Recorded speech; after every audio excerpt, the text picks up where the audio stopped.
félicitations de vous être connecté à notre nouvelle session sur notre webinaire S'installer en tant qu'infirmier libéral.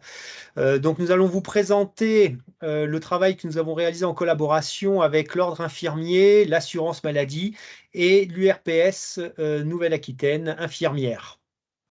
Je vous prie d'excuser Monsieur Weiss, président de l'Ordre infirmier, qui était un des intervenants qui devait participer à cette réunion, mais qui n'arrive pas, malheureusement, toujours pas à se connecter. Donc, je me ferai sa partie, en fait, lorsque nous évoquerons donc l'Ordre infirmier.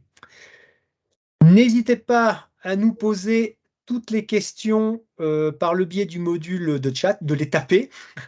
Un de mes collègues, Monsieur Philippe Rosset, élu tout comme moi à URPS, infirmière Nouvelle-Aquitaine, va recueillir toutes ces questions et nous essayerons donc d'y répondre. Donc, premier point, un petit focus sur l'URPS, Union régionale des professionnels de santé. Donc, moi, François Capel, je suis élu URPS. Alors, concrètement, à quoi est-ce que ça sert?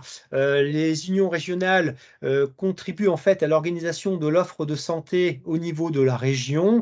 C'est-à-dire qu'en fait, l'URPS permet donc aux infirmiers, mais aux autres professions de santé, de siéger au niveau de l'ARS et donc, dans notre cas, de faire passer les idées et la voix des infirmières et des infirmiers. Donc, on peut discuter de projets qui sont très variés, aussi bien de l'installation, par exemple, d'un scanner dans un CHU, ou parler des futurs CPTS qui vont se mettre en place sur le territoire. Un petit point au niveau des syndicats infirmiers. Donc nous avons 5 syndicats qui représentent la profession, hein, donc ils s'affichent sur l'écran, Convergence, FNI, SNIL, Infinidel et ONSIL. Et suite aux dernières élections professionnelles, il y a 3 syndicats qui sont représentatifs de la profession, donc Convergence, FNI et le SNIL. Et en fait, ces syndicats participent aux négociations auprès des caisses d'assurance maladie, ce qui a permis d'obtenir des avancées conséquentes, que ce soit au niveau de nos tarifs, des avantages sociaux ou par exemple la cotation d'actes nouveaux. Je vais laisser la parole maintenant à Monsieur Boutreau qui représente l'assurance maladie. Oui, bonjour à tous. Julien Bouchereau, CPM des Deux-Sèvres. Donc effectivement, moi j'aime bien la diapo précédente qui montre ce qu'on veut faire en fait avec les infirmiers, c'est-à-dire être des partenaires. Tout le sens de mon intervention de ce jour tournera autour de ça. C'est comment est-ce que l'assurance maladie se positionne pour accompagner au mieux les infirmiers au moment de leur installation et puis après tout au long de leur exercice, mais ce n'est pas l'objet du jour. Donc c'est effectivement un partenaire en amont, et j'insiste là-dessus, plus tôt vous anticipez votre installation et plus tôt vous venez voir l'assurance maladie, et au mieux on pourra vous conseiller.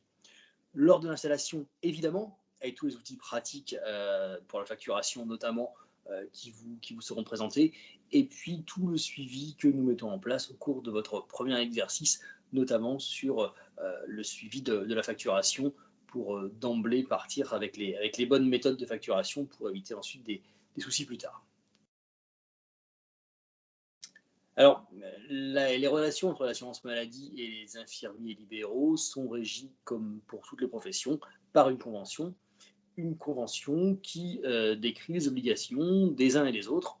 L'obligation d'assurance maladie, c'est notamment de prendre en charge les soins que vous pouvez réaliser sur la base des tarifs tels qu'ils sont négociés, comme l'évoquait François Capel, et également de participer au financement de la protection sociale des infirmiers, et notamment de participer au financement de vos formations continues. Voilà. C'est qu'un exemple de ce qu'on met dans la convention. L'infirmier libéral, de son côté, lui, il s'engage, lorsqu'il signe la convention, à appliquer les tarifs fixés et à facturer selon la nomenclature générale des actes, ce qui est présenté ici et qu'on trouve dans la convention.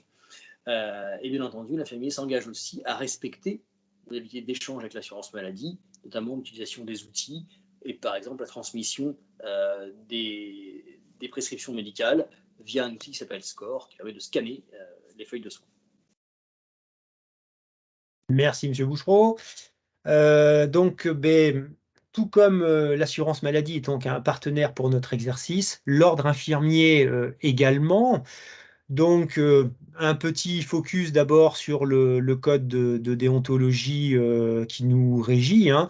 Donc, avec les 4 objectifs principaux qui sont l'intérêt du patient, la promotion de la profession infirmière, la protection des intérêts de la profession et l'accroissement des prérogatives de l'Ordre national des infirmiers.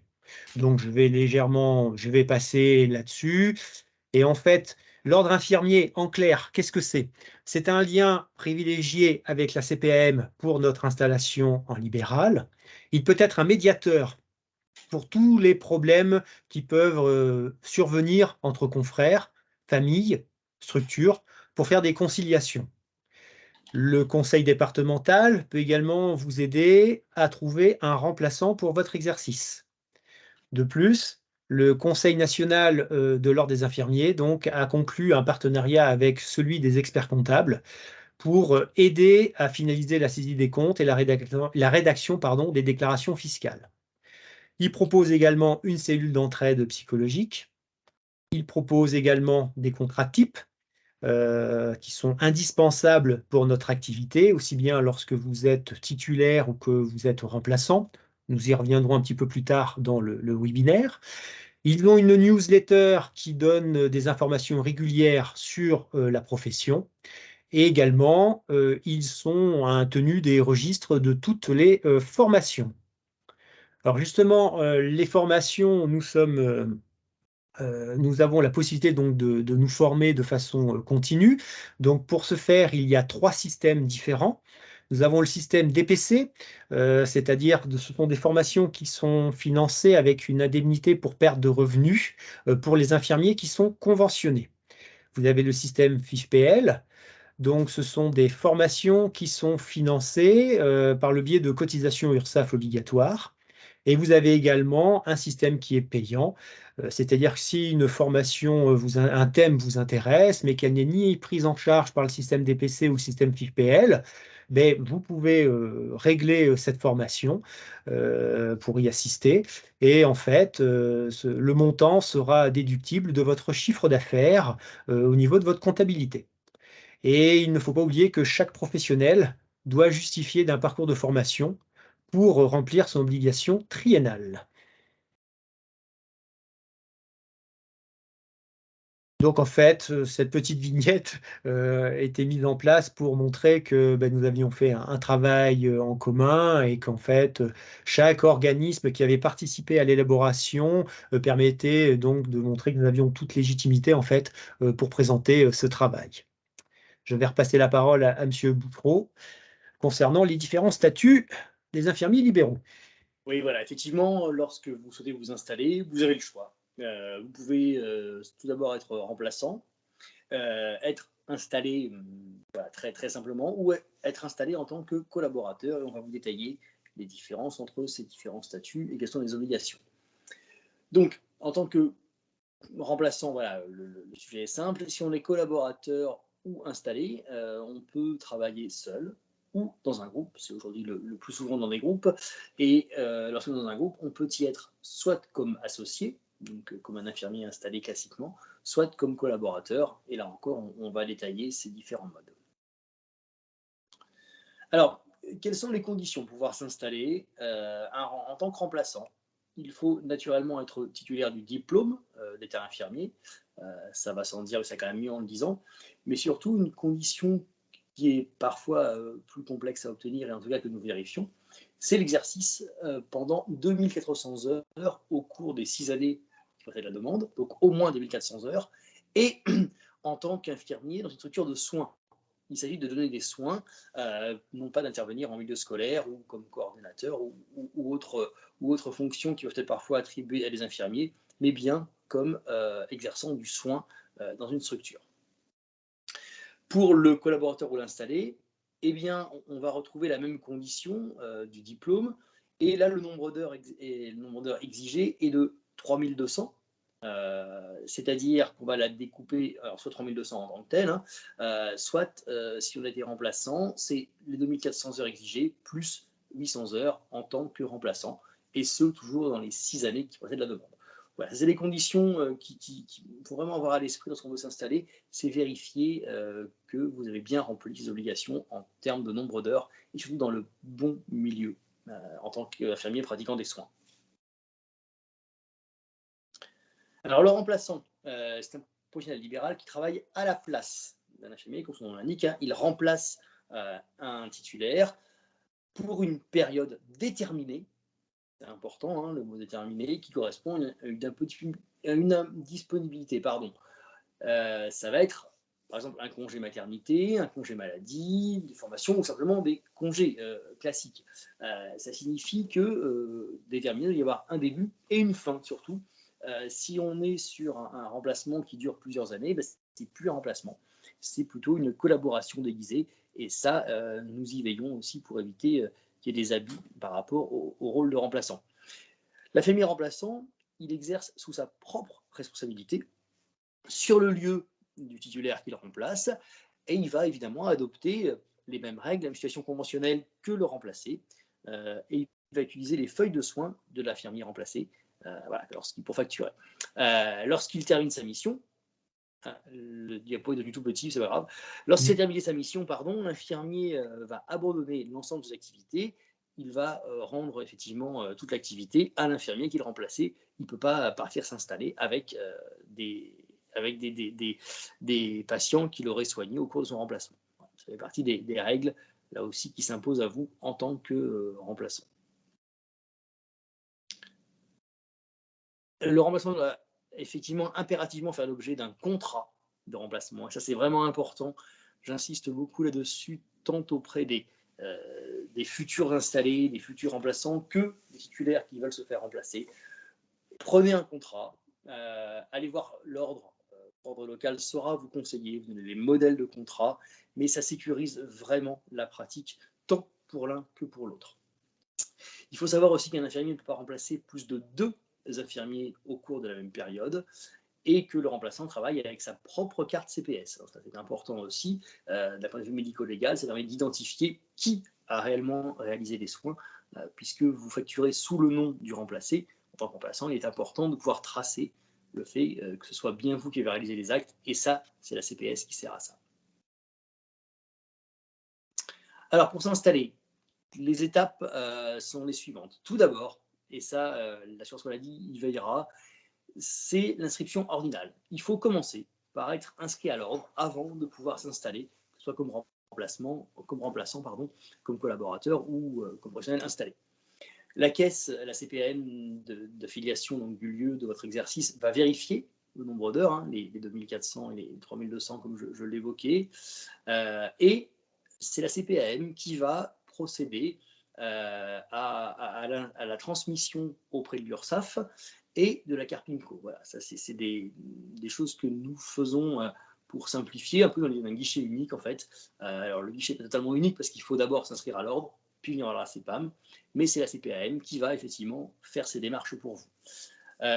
Si c'est un contrat si c'est pour un remplacement, eh bien l'ordre vous donnera, comme je l'évoquais, un modèle de contrat de remplacement, et ça c'est important. Et ensuite, vous aurez auprès de l'ANS votre carte CPS, mais là sans démarche non plus à faire, puisque l'inscription à l'ordre aura généré automatiquement la demande de carte CPS. Ensuite, donc, en tant que collaborateur ou installé. Alors, le collaborateur, c'est une démarche intéressante, puisque avant de vouloir vous installer définitivement dans un cabinet, ça vous permet de commencer à travailler sans prendre les responsabilités du titulaire, et puis surtout de garder une certaine liberté et une autonomie. C'est-à-dire que ça vous permet de commencer à travailler dans un cabinet et de voir si tout se passe bien avec vos confrères, si ce mode d'exercice vous convient. Moi, je pense que c'est quand même intéressant parfois de démarrer avec un statut de collaborateur si jamais il y a des doutes sur ce que vous souhaitez faire. Dans ce cas-là, vous consultez votre patientèle, c'est vous qui facturez et c'est vous qui vous rémunérez, mais vous n'avez pas les charges du cabinet, le cabinet ne vous appartient pas. Ensuite, c'est le statut de titulaire, qui est le statut le plus classique, hein, où là, effectivement, vous devenez propriétaire du cabinet, alors généralement en groupe, hein, donc vous êtes copropriétaire d'un cabinet. En revanche, c'est là où vous avez le plus de responsabilités naturellement. Vous devenez chef d'entreprise et François Capel montrera tout à l'heure tout ce que ça implique. Voilà, ça c'est vraiment euh, les choses différentes lorsque vous devenez titulaire. Vous pouvez être seul ou en groupe, vous pouvez créer ou reprendre un cabinet, bien entendu.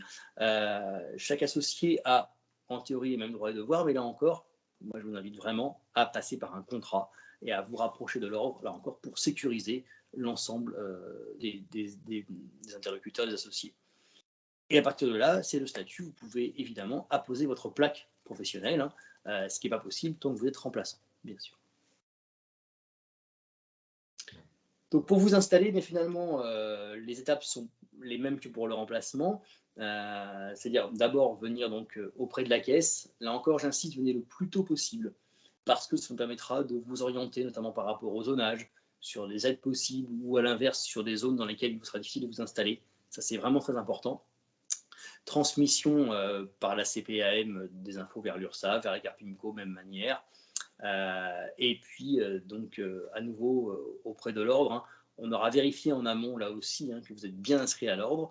Et au moment, effectivement, où vous souhaitez entrer, donc soit comme collaborateur, soit comme associé, vous rapprochez de l'ordre pour les questions vraiment juridiques sécurisant votre installation.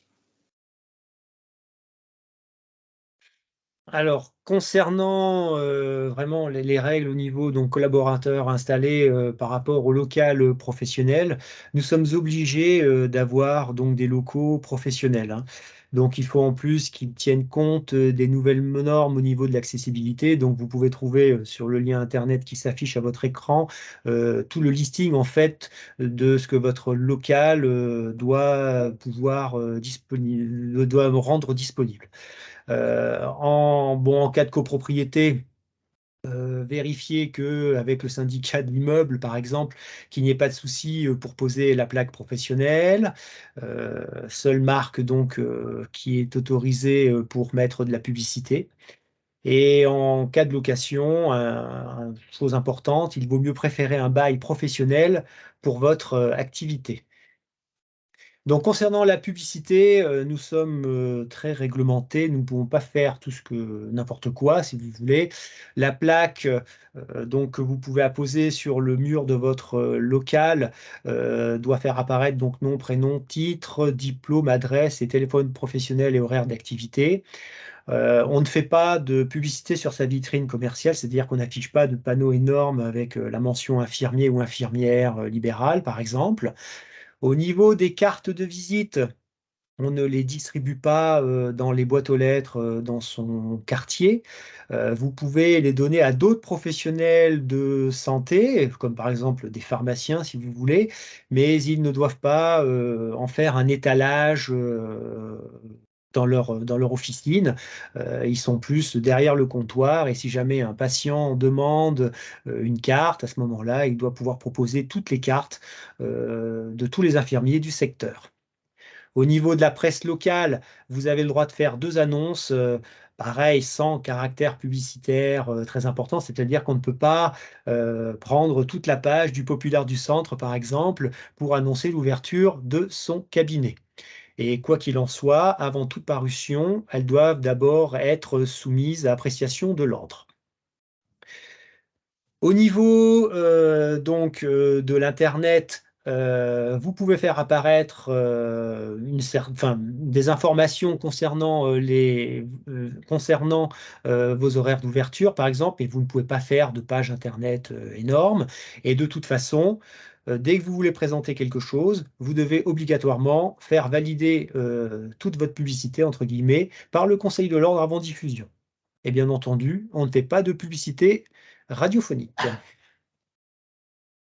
Je peux en profiter avant d'aller un petit peu plus loin.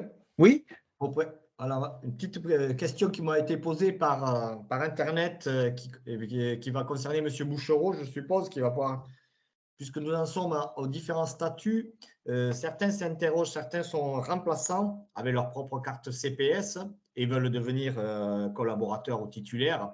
Et donc, il y aura 2 questions qui reviennent. C'est bon, de nouveau, la question que vous avez déjà parlé, c'est auprès de qui faire la demande lorsqu'on veut passer de remplaçant à titulaire.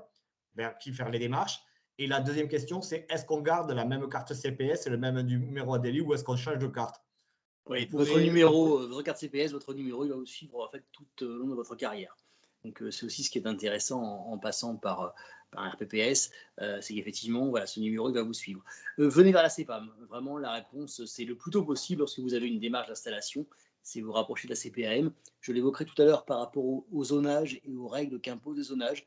Effectivement, plus l'installation est préparée en amont avec la caisse primaire, et plus elle sera facile à vivre ensuite.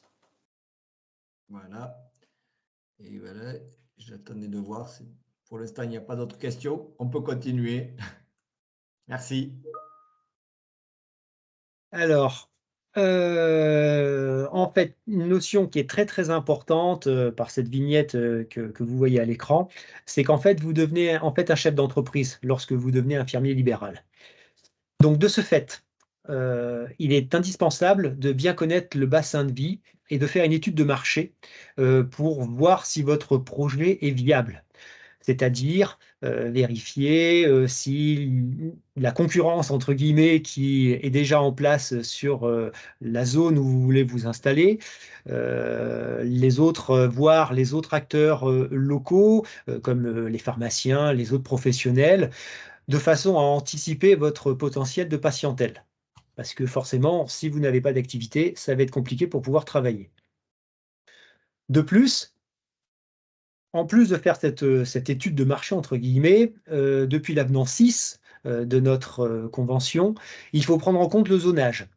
C'est-à-dire que nous avons, des zones qui ont été définies, pour s'installer ou pas, de façon à organiser une meilleure répartition géographique des infirmiers libéraux. Donc voici la carte, du zonage, concernant, la région, Nouvelle-Aquitaine. Donc, monsieur Bouchereau, je crois que vous êtes dans les Deux-Sèvres, il me semble? Moi, je suis là où c'est tout orange, donc s'il y en a parmi vous qui veulent venir vous installer, je vous accueille à bras ouverts. Voilà, c'est avec grand Voilà. plaisir que les infirmiers sur mon territoire. Non, mais blague à part, cette carte, elle est importante, car comme disait François Capel, l'introduction de cette cartographie fait que la liberté d'installation, si elle demeure, elle est quand même encadrée. Et notamment dans les zones très surdotées, hein, sur le littoral, autour de Bordeaux, vous ne pouvez pas vous installer s'il n'y a pas un infirmier qui cesse son activité avant que vous puissiez vous installer. Donc ça, c'est vrai que ça amène quand même une forme de contrainte supplémentaire, mais c'est une contrainte qui a pour objectif de vous permettre tout simplement d'avoir de quoi vivre demain. Donc c'est effectivement une contrainte, mais c'est aussi un équilibre économique qui est assuré de cette manière-là. On peut passer à la diapo suivante si vous voulez. Donc voilà, ce que j'évoquais dans les zones surdotées, hein, où pour s'installer, il faudra respecter ces règles et donc passer en commission paritaire. Dans les zones intermédiaires, très dotées ou sous-dotées, l'installation est libre comme elle l'a toujours été. Et à l'inverse, dans les zones très sous-dotées, donc celles qui sont en rangée sur la carte, là, vous pouvez bénéficier d'aide à l'installation. Et c'est aussi pour ça que je vous invite à contacter votre CPAM très en amont, parce que si vous avez une installation, il peut être intéressant d'aller vous installer 10 km à côté de là où vous aviez prévu pour bénéficier de ces aides. Donc moi, je vous invite vraiment à, encore une fois, à, le plus tôt possible, réfléchir à où et à venir voir votre CPAM. C'est un peu ce que j'ai raconté. Voilà, le contrat incitatif, hein, il est intéressant. Effectivement, je ne vais pas le détailler ici parce que c'est quand même un peu long et complexe, mais l'avenant 6 de la Convention précise ça très très bien. Donc, je vous disais, dans les zones surdotées, il faut qu'un infirmier cesse son activité, donc, quelle que soit la raison, hein, pour qu'un nouvel infirmier puisse s'installer. Donc ça, c'est important. Il faut vraiment l'avoir à l'esprit. Et si vous voulez impérativement vous installer en Bordeaux-Centre, eh bien, il faut vous assurer qu'un autre confrère cessera dans cette zone-là avant que vous puissiez vous installer. Ce qui est important aussi à noter, c'est que si vous êtes remplaçant dans ce type de zone, vous ne pouvez pas vous installer comme ça du jour au lendemain, sauf si un des confrères cesse. Le remplaçant est là, on indique que pour remplacer une activité, donc s'il s'installe du jour au lendemain, ça ferait une offre supplémentaire et donc ce serait contraire à l'esprit de la convention qui est décidée.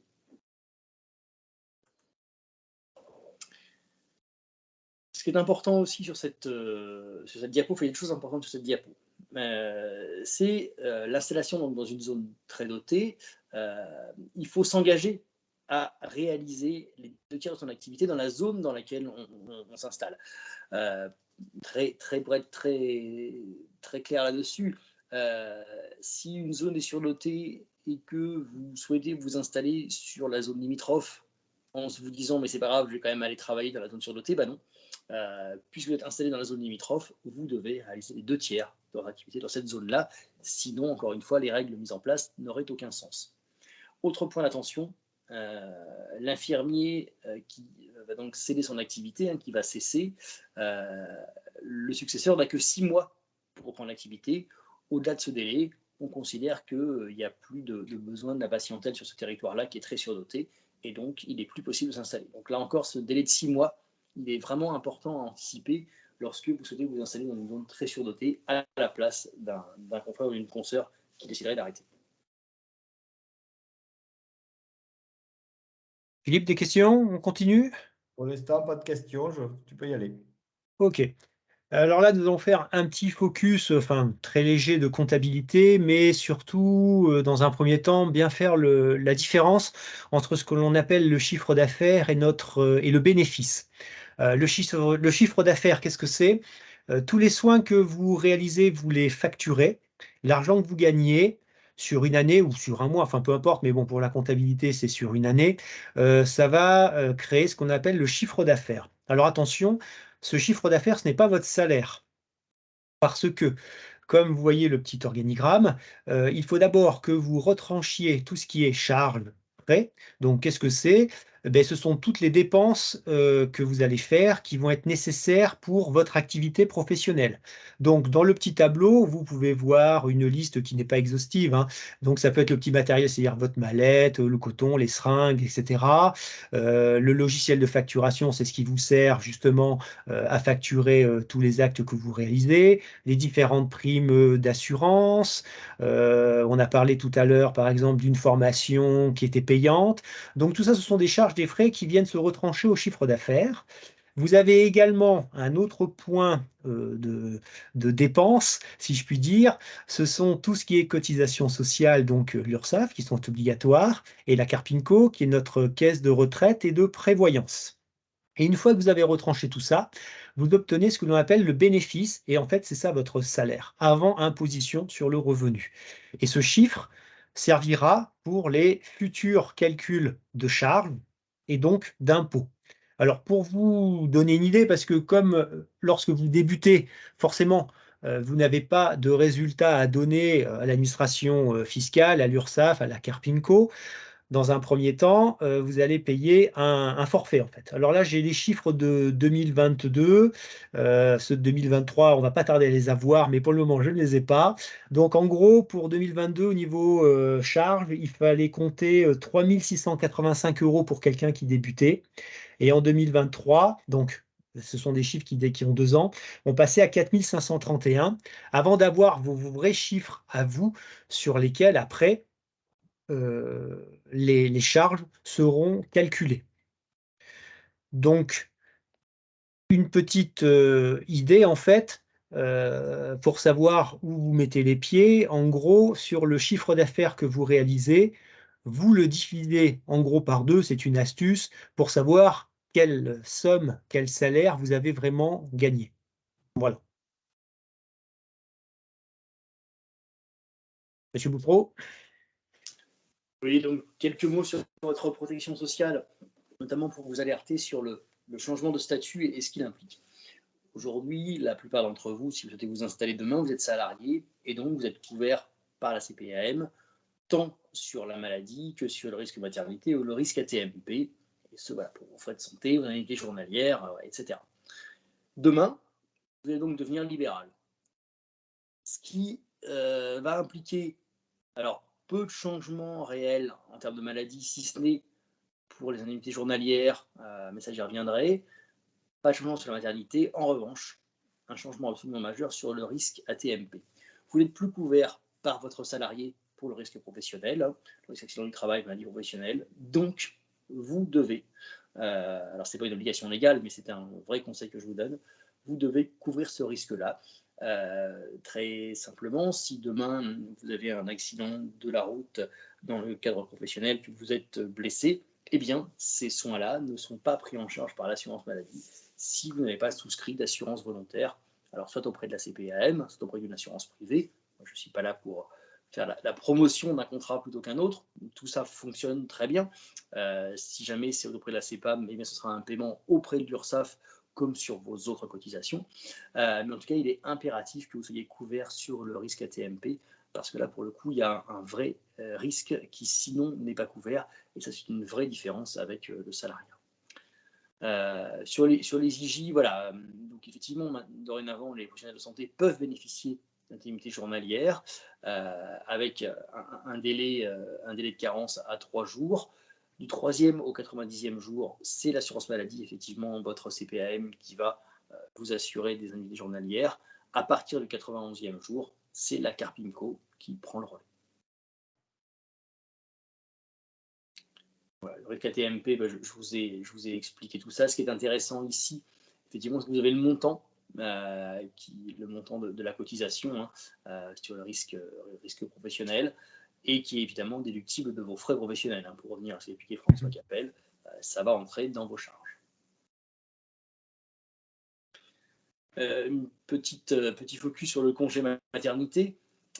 Pour bénéficier de ce congé-là, eh bien, il faut évidemment être à jour de cotisation URSSAF, ça semble être la moindre des choses, et être affilié depuis au moins 10 mois à la CPAM. Donc, voilà. S'il y a un projet maternité, c'est important de connaître ces règles-là. Et les IJ sont perçus par toute infirmière qui arrête leur activité. Bien sûr, il faut arrêter son activité pour bénéficier de cette indemnité journalière qui est à ce jour à 56,35 € par jour.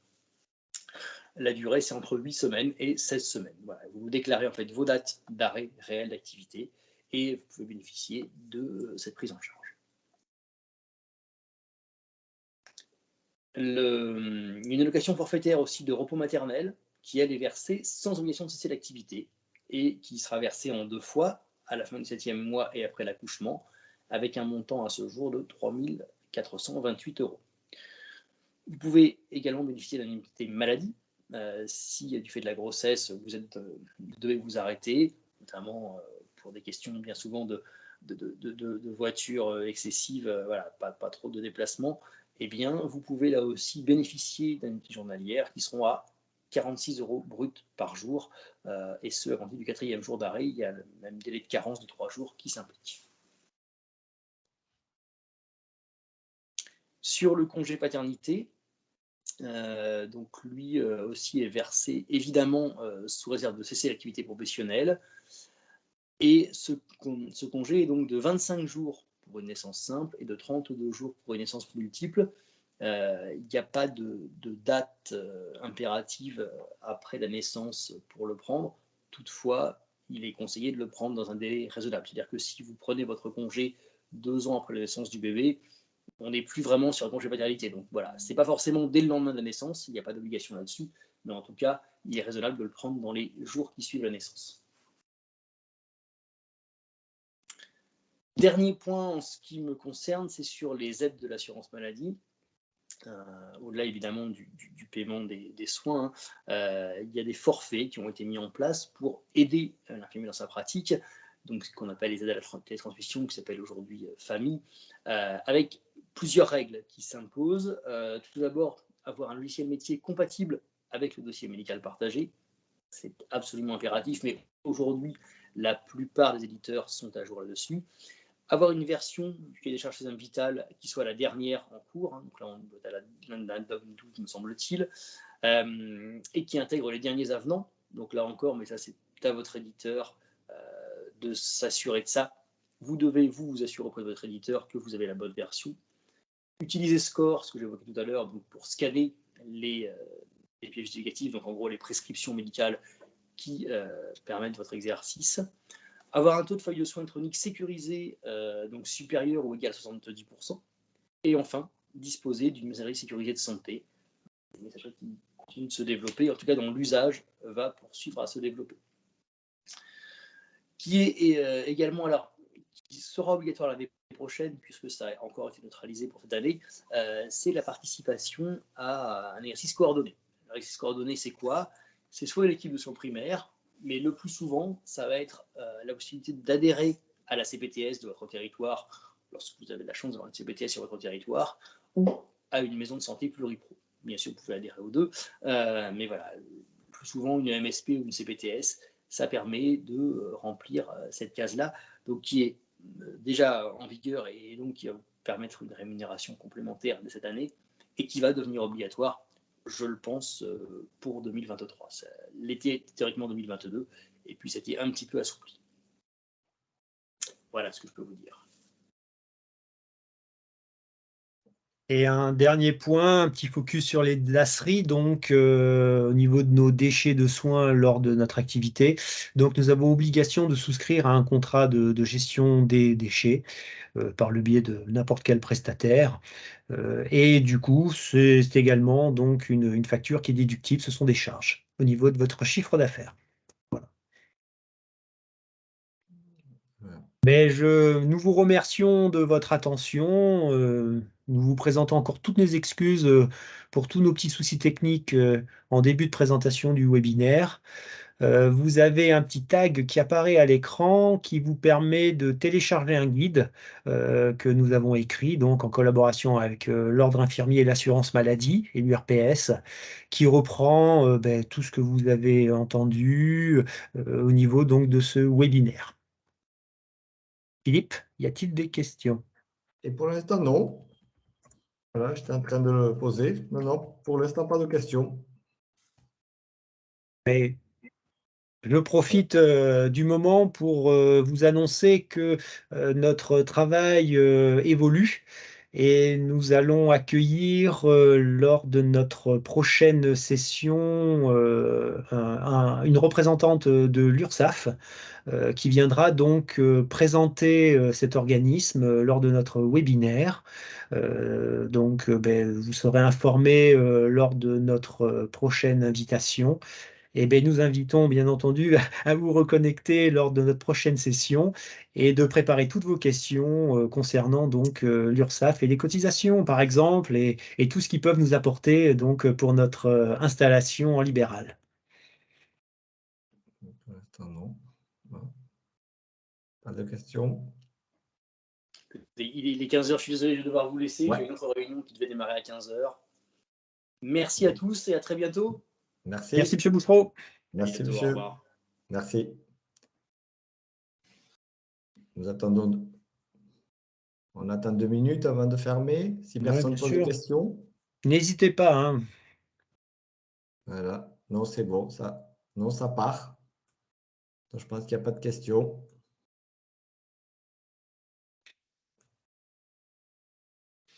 Bon. Ah, merci. OK.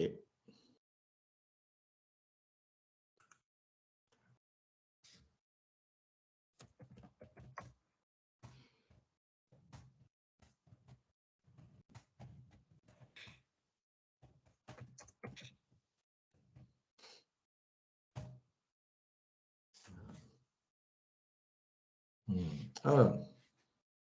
Bon, je crois que nous allons pouvoir fermer, François. Je vois qu'il n'y a pas de questions. Merci, bonne fin de journée, bonne fin d'après-midi. Merci. Voilà. Je crois que non. Il n'y a plus On rien. quitte? Tu quittes, On quitte. Philippe? Alors, on ferme-le. On le ferme? Allez. Allez, c'est parti. Allez, on ferme. Allez.